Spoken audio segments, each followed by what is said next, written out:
Selamat pagi JKM Mawar Sharon. Selamat pagi. Saya juga ingin menyapa untuk teman-teman yang menyaksikan lewat online maupun sahabat Iktus yang mendengarkan lewat radio. Selamat datang ke JKM Mawar Sharon.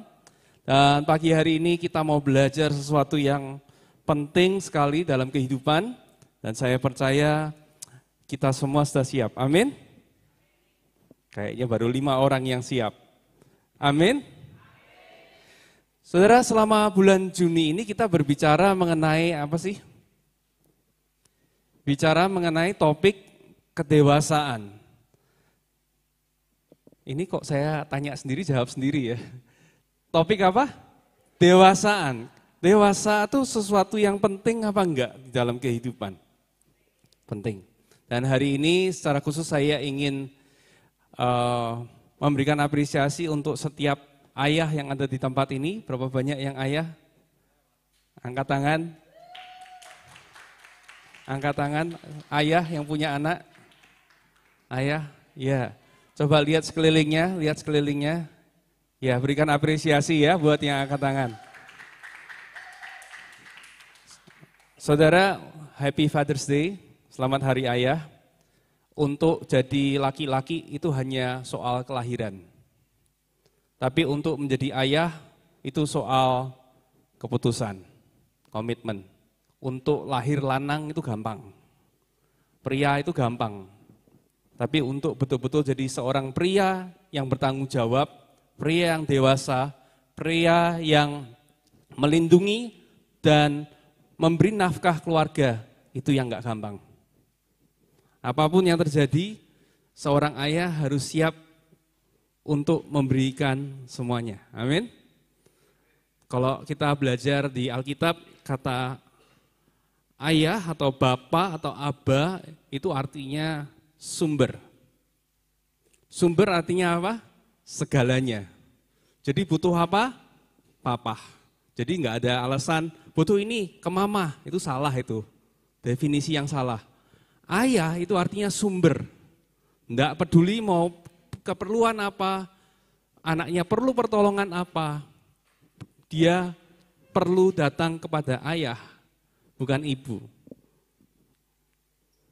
Amin. Makanya kita nggak pernah bilang ibu kita yang ada di surga, nggak pernah ada, nggak ada. Bapa kami yang di surga, bukan ibu.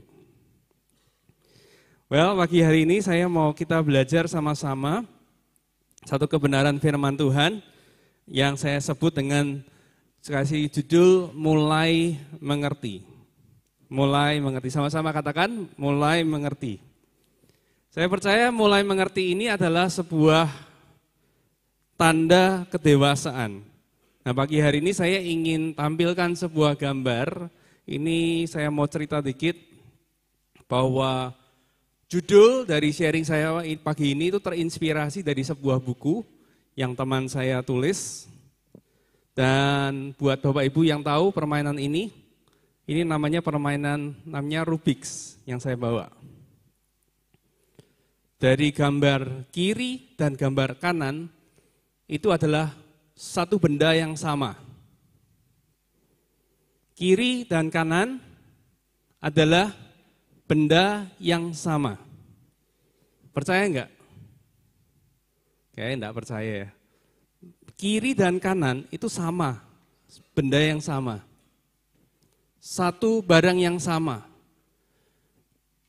Cuman yang satunya di dalam keadaan kacau. Tapi kacau itu kalau buat beberapa orang katanya so easy, gampang. Nah, saya pada waktu merenungkan ini, saya banyak belajar kebenaran firman Tuhan yang saya berharap dibantu dengan alat peraga ini. Bahwa seringkali, berapa banyak dari Bapak Ibu yang merasa bahwa kehidupan kita itu membingungkan. Enggak ada yang membingungkan ya. Semua gampang ya, berarti semua tidak ada masalah ya. Enggak ada masalah. Siapa yang pagi hari ini masih bingung dengan kehidupan? Nggak ada. Berarti buat apa saya khotbah ya? Semua sudah baik-baik saja, semuanya sudah. Sekali lagi saya mau tanya, berapa banyak yang masih hidup di ruangan ini? Berapa banyak yang jujur bilang bahwa hidup itu seringkali membingungkan? Hidup itu sepertinya acak. Semakin diputer, mau cari gambarnya yang tadi, nggak ketemu-ketemu. Saya berusaha untuk solve, nggak ketemu-ketemu. Berapa banyak dari Bapak Ibu yang pengen hidupnya berhasil dan sukses? Nggak ada, saya nggak lihat. Yang sana nggak ada ya. Siapa yang pengen hidupnya seperti kayak gambar itu? Semuanya teratur semua. Semuanya figure out. Iya kan? Tapi semakin Bapak Ibu mencoba muter ini, seringkali yang ditemukan adalah apa? Semakin kacau. Kalau untuk pemula, semakin diputar, semakin dicari gambarnya, semakin kacau. Nah, saya pagi hari ini ingin meminta bantuan anak saya, Joel, silakan maju Joel, ingin membuktikan kepada Bapak Ibu bahwa gambar Rubik's yang kelihatannya kacau ini tidaklah kacau. Silakan Joel. Ya, sambil berbicara, ya silakan. Lihat berapa lama ya.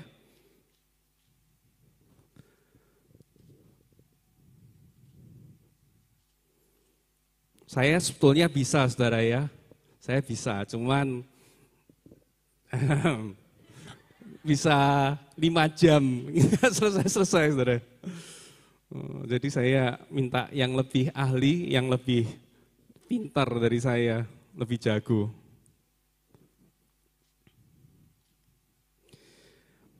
Bapak Ibu, waktu saya mulai pertama kali main game ini, rasanya frustrasi banget loh. Gambar gini kelihatannya gampang gitu ya, putar, enggak kacau-kacau. Berapa detik? Thank you Joel. Nah saudara, tahu enggak bahwa teman saya bilang bahwa tanda sebuah kecerdasan adalah katanya orang yang bisa mengubah pikirannya. Tanda sebuah kecerdasan adalah orang yang bisa berubah pikiran. Kalau orang enggak bisa berubah pikiran, itu namanya bukan orang cerdas. Orang yang bisa berubah pikirannya itu adalah orang yang cerdas. Oleh karena itu dalam kehidupan, waktu saya tadi lihat betapa kacaunya Rubik's itu, seringkali kita bilang apa? Saya enggak bisa. Saya enggak ngerti. Hati-hati saudara. Hati-hati dengan kata saya enggak bisa. Karena itu mirip undang-undang buat saya. Sekali dibuat dan jarang sekali dikaji ulang. Kita kalau sudah bilang enggak bisa, itu seperti undang-undang di dalam pikiran kita.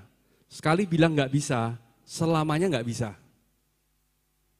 Itu dalam pikiran kita. Nah saya belajar bahwa walaupun dalam kehidupan yang pertama, seringkali mungkin hidup kita ini kacau luar biasa ya. Gambarnya enggak jelas. Gambarnya enggak jelas. Tapi percayalah bahwa walaupun masalah nyata, ini masalah nyata loh. Tapi percayalah bahwa Tuhan itu lebih nyata dari masalah. Setuju enggak saudara? Ini masalah ini nyata loh. Dan saya enggak bisa menyelesaikan.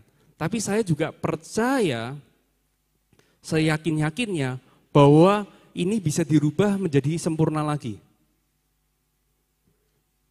Bisa mengerti enggak?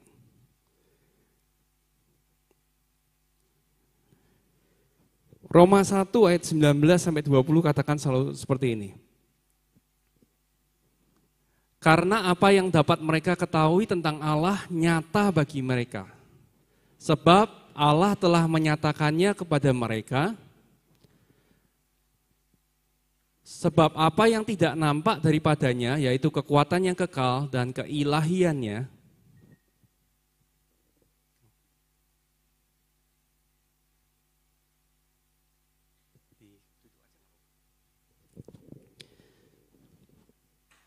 dapat nampak pada pikiran karyanya sejak dunia diciptakan, sehingga mereka tidak dapat berdalih.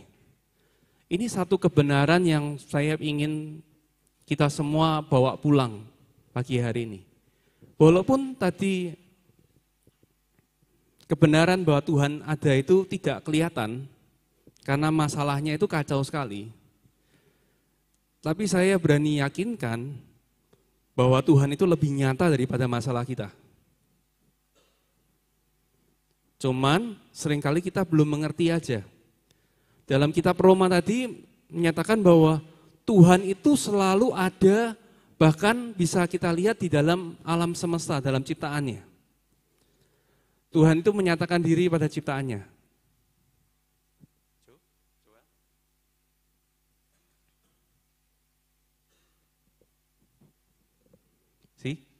Yang kacau, saya berani pastikan, pasti bisa kembali. Bisa kan? Mau sekacau apapun, pasti bisa kembali ke gambar ini. Tuhan selalu ingin menyatakan dan memperkenalkan dirinya kepada anak-anaknya. Saya nggak tahu berapa banyak dari Bapak Ibu, saudara-saudara termasuk yang mungkin ngikuti ibadah secara online pagi hari ini, yakin seyakin-yakinnya di dalam hati Anda bahwa Tuhan itu betul-betul ada. Atau Tuhan itu mungkin buat beberapa dari kita cuman ada di pikiran kita. Sepasti masalahnya, lebih pasti lagi bahwa ada solusinya.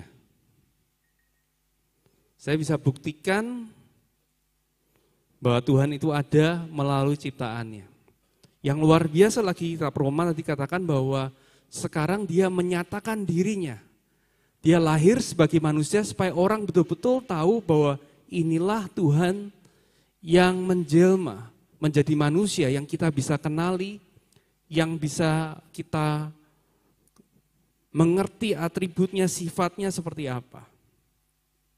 Tuhan selalu ingin memperkenalkan diri. Jadi buat saya ini sesuatu yang personal, sesuatu yang pribadi. Saya kehilangan ayah kurang lebih sudah hampir 13 tahun yang lalu. Saya kehilangan, saudara. Kalau ngomongin Father's Day, saya kehilangan. Banyak hal yang saya merasa belum belajar. Tapi begitu papa saya nggak ada, impresi yang kuat dalam hati saya adalah Tuhan akan menyatakan dirinya sebagai Bapa untuk kamu yang sesungguhnya. Dan saya buktikan dalam perjalanan kehidupan, ada figur-figur ayah yang hadir dalam kehidupan saya, yang membuktikan bahwa Tuhan itu benar-benar ada. Dan dia adalah seorang ayah. Saya berharap berdoa pagi hari ini, kita bukan hanya sekedar mendengar, tapi betul-betul punya keyakinan di tengah masalah apapun, seberat apapun, serumit apapun, sekacau apapun, saya berani pastikan bahwa ada Tuhan yang lebih nyata daripada masalah kita. Dan dia ingin memimpin kita keluar dan menang di dalam masalah kita. Amin. Nah, kalau Bapak Ibu lihat gambar ini permainan yang pasti kita kenal semua, yaitu permainan apa? Petak umpet. Iya. Permainan petak umpet adalah orangnya bersembunyi untuk kemudian diketahui di mana keberadaannya. Betul? Untuk dicari. Nah, seringkah kita merasa Tuhan itu main petak umpet sama kita? Kita dalam masalah, kita teriak sama Tuhan, kayaknya nggak ada jawaban. Kayaknya nggak ada solusi, kayaknya dia nggak berada di sana. Tapi saya mau pastikan bahwa kalau seorang ayah, seorang bapak itu main petak umpet sama anaknya, dia main petak umpet untuk ditemukan. Dia tidak akan cari tempat bersembunyi yang sulit sekali buat anaknya temukan. Amin. Ada seorang ayah yang main sama anaknya, mungkin seumur Deshaun gitu ya. Terus David sembunyinya di rumah tetangga gitu ya. Atau sembunyinya di loteng yang anaknya enggak bakal temukan. Nanti perlu diperiksa, ayah seperti itu perlu diperiksa kejiwaannya. Setuju enggak? Seorang ayah kalau dia bersembunyi dari anaknya, dia bersembunyi supaya apa? Supaya dia ditemukan. Dan pada waktu anaknya berusaha dan menemukan, saya percaya bisa bayangkan rasa sukacitanya, senang, ketawa. Ya, sambil kita mengendap-endap lihatin dia tahu enggak ya? Dia tahu enggak ya? Begitu ketemu, sukacitanya luar biasa. Jadi saya sembunyi bukan untuk tidak diketemukan, tapi saya sembunyi untuk bisa ditemukan. Prinsip yang sama dalam hubungan kita sama Tuhan. Pada waktu kita berteriak minta tolong, kalau sepertinya dia belum menjawab, dia belum merespon, belum ngasih jalan, bukan berarti tidak ada jalan. Paham ya? Bukan berarti tidak ada solusi, bukan berarti dia tidak peduli, tapi dia pengen kita untuk terus mencari, dan itu menjadi suatu sukacita yang luar biasa untuk dia. Jadi pagi hari ini poin pertama, jangan patah semangat. Ya, walaupun belum ketemu solusinya, tapi pasti Tuhan itu ada. Dan Tuhan itu bersedia menolong, karena dia adalah ayah atau our Father, Bapa kita yang di surga. Yang kedua, untuk permainan ini, saya mendapatkan bahwa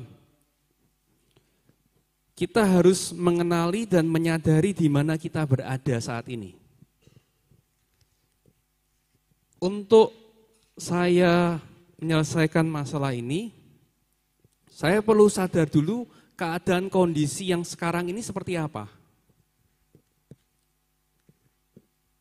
Saya harus tahu posisinya di mana, baru saya bisa selesaikan. Yang di sini warnanya apa, yang di sini warnanya apa, secara ininya apa ya, baru saya bisa selesaikan. Kalau ditanya, di mana posisimu? Dan saya menjawab, tidak tahu, saya tidak bisa menyelesaikan ini. Jadi yang kedua, poin yang kedua yang saya ingin sampaikan adalah kenali dan sadari kita di mana berada. Pernahkah saudara, Bapak Ibu jalan-jalan di mall, dan di mall selalu ada gambar seperti ini? Gambar seperti ini menyatakan posisi kita ada di mana. Dari semua gambar itu, yang paling penting yang mana? Tulisan merah yang berkata, you are here.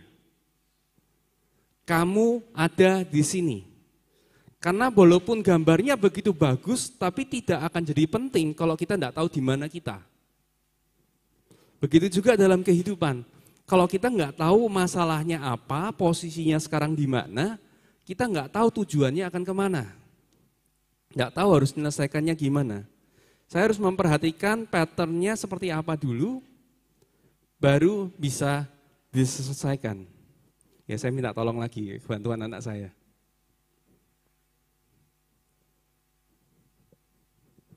Thank you. Kejadian pasal yang ketiga ayat 9-10, ini dari firman Tuhan. Ini yang Tuhan lakukan. Tetapi Tuhan Allah memanggil manusia itu dan berfirman kepadanya, pertanyaannya, di manakah engkau? Ia menjawab, ketika aku mendengar bahwa engkau ada di dalam taman ini, aku menjadi takut karena aku telanjang, sebab itu aku bersembunyi. Kembali ke ayat 9.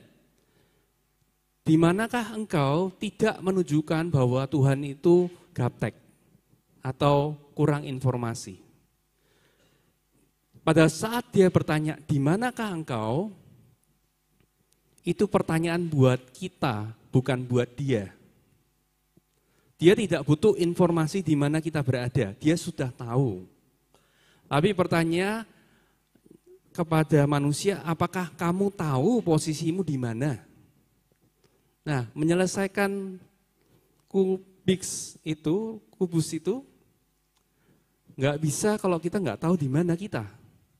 Dan sering kali Tuhan pakai pertanyaan ini, di manakah kita? Di manakah kamu? Kamu posisinya di mana? Apa yang jadi akar dari masalah? Saya pernah ngobrol-ngobrol sama seorang yang punya masalah kayaknya rumit banget ya, ruwet banget. Di dalam masalah keuangan, di dalam masalah usaha ruwet banget. Terus kemudian ketemu seorang konsultan, dan konsultannya tanya satu pertanyaan begini. Kamu tahu enggak, kalau dirunut-runut, sebetulnya kamu tuh masalahnya apa sih?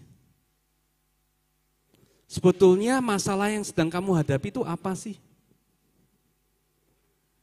Dan sebagian besar orang tidak bisa menjawab pertanyaan ini. Masalahnya apa sih? Jawab, oh masalahnya ini, padahal sebetulnya bukan itu. Oh masalahnya ini, padahal bukan itu. Dia bilang, kalau kamu tahu di mana kamu berada, itu sudah 50% masalah selesai. Begitu kamu bisa jawab, pasti akar dari masalah saya adalah ini. Saya berada di sini, di tempat ini sekarang ini. Baru bisa ada jalan keluarnya. Sepanjang kita tidak ngerti posisi kita, keberadaan kita juga tidak ngerti jalan keluarnya. Oleh karena itu firman Tuhan itu selalu adalah sebuah cermin di dalam kehidupan kita untuk memberitahu kita ini ada di mana sekarang.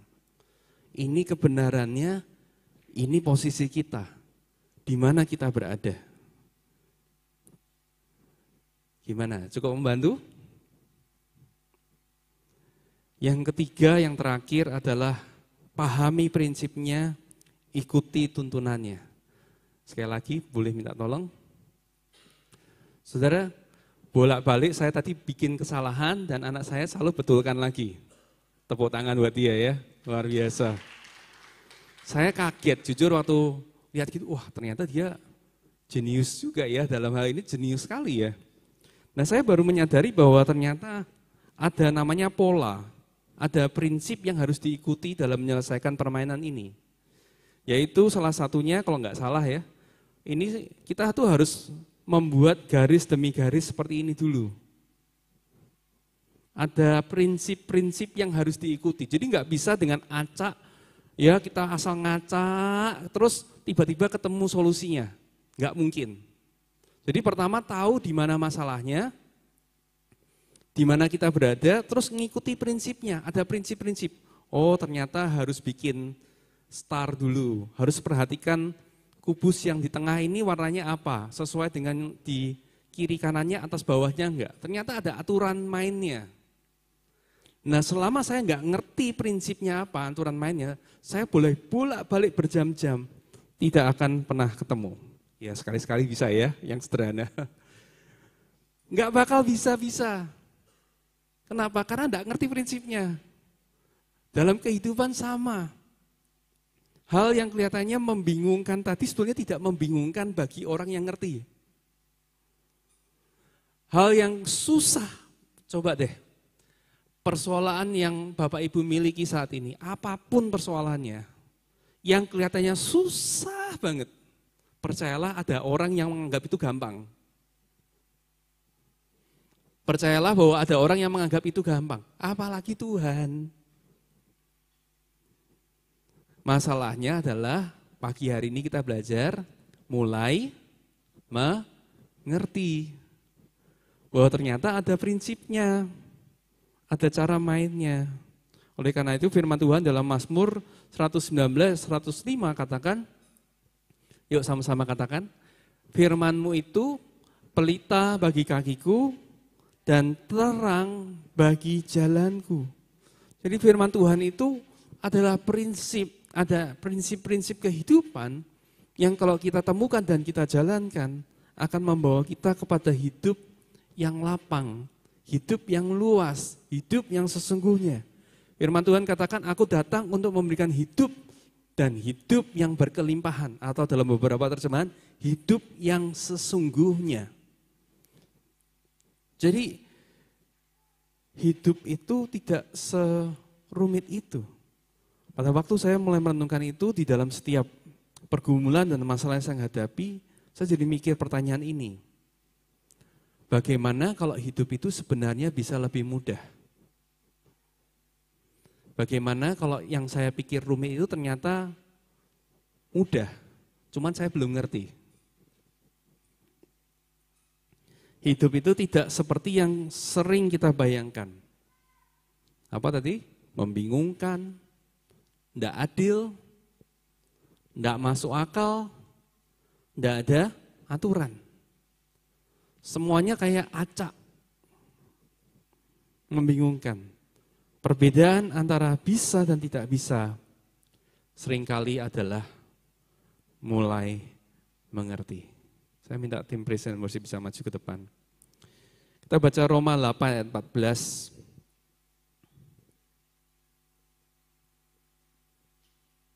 Semua orang yang dipimpin Roh Allah adalah anak Allah. Berapa banyak yang pagi hari ini yakin dengan pasti bahwa Bapak Ibu adalah anak Allah? Yakin terus tangannya tahan.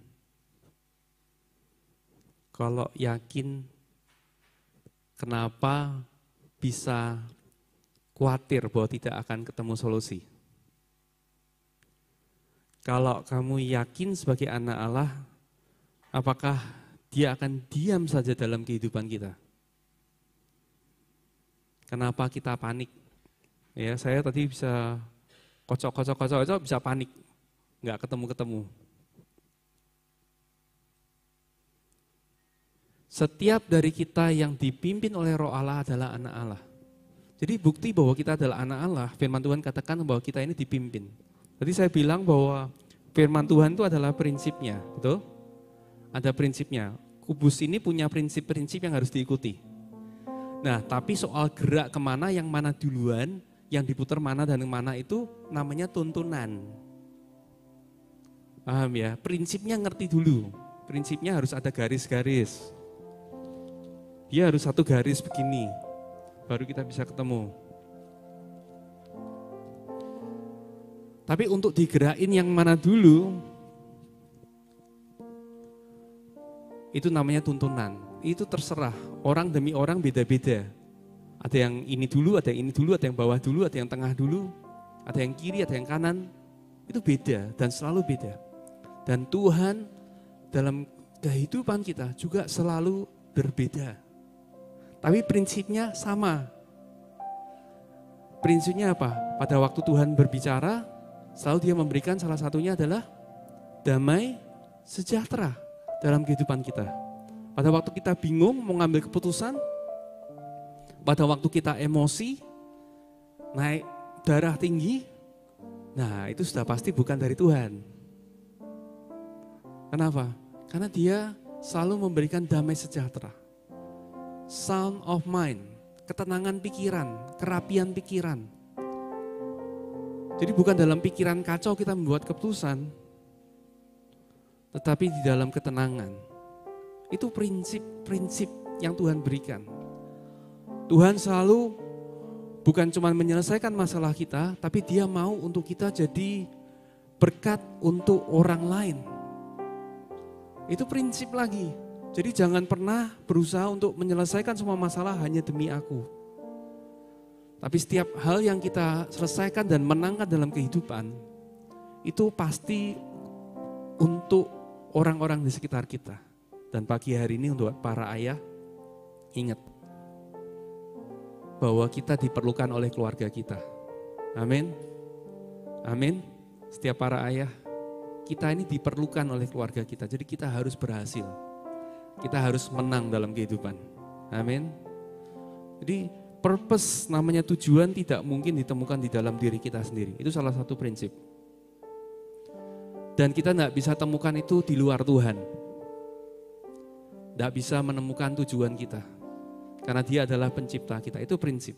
Tapi soal diputar mana dulu, itu namanya tuntunan. Nah, karena itulah pagi hari ini kita perlu Roh Kudus. Amin. tuntunan Roh Kudus, tahu prinsipnya, gimana untuk melakukannya itu perlu tuntunan.